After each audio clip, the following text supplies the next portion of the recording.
Tao. Ay, Kapitan? Oh, Bakit po? buti kilala mo ko. Paano mo na naman na kapitan ako dito? Ay, nakikita ko po kasi yung mga poster po dyan eh. Di ba kayo yung Ay, may nag-report kasi sa akin. Hindi ko alam kung kapitbahay niyo yun eh. Tugtog niyo raw masyadong maingay. Uy, wala pa naman po sa oras yun, Kapitan eh. Alas 12 na kaya. Oo nga po, kanina pa po namin pinapatay eh. Ganun ba? Ngayon lang kasi pumunta rin kaya pumunta na ako dito. Ay, pasensya na po, Kapitan ha, kung nagkaroon pa ng problema.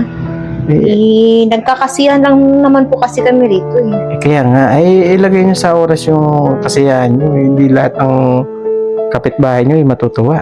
Ay, pasensya ka na talaga, Kapitan kasi may mga bisita rin kasi ako kanina medyo mga na kasi. Ano ba kayo dito? Bago lang ba kayo dito? Bago lang po, mga 2 linggo pa lang po kaming lipat dito eh. Kaya pala pagka ganito, makisabay kayo sa mga kakilala niyo. Pasensya ka na talaga, Kapitan, kasi nasanay kasi ako dun sa dati namin tinitirhan na Sa inyo, iba yun yung nandito. Pero huwag po kayo mag-alala kasi kanina pa naman po namin pinapatay. Sa susunod, alam niyo na. Ano bang meron ba't gabing-gabi na? Kasi nag-celebrate kami ng birthday ko kasi ngayon Pero kunting lang naman. Birthday mo? Opo, Kapitan kaya nga nagkaroon kami ng kunting kasiyahan. Ay, ganun ba? Baka pwedeng dyan, may makakain ba dyan? Ayun po, mga tira-tira na lang po yun Tsaka, sino po ba yung nagpa-report sa amin?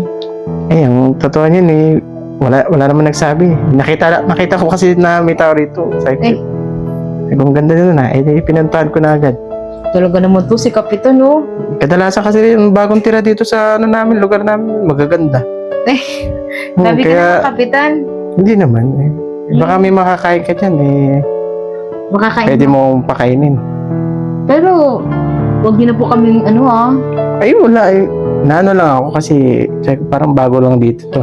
Pasensya ka na talaga, Kapitan, pero hindi na po maulit yung ginawa namin. Basta sa akin ka lang magsabi, absuelto ka na sa akin. Ikaw talaga, Kapitan, parang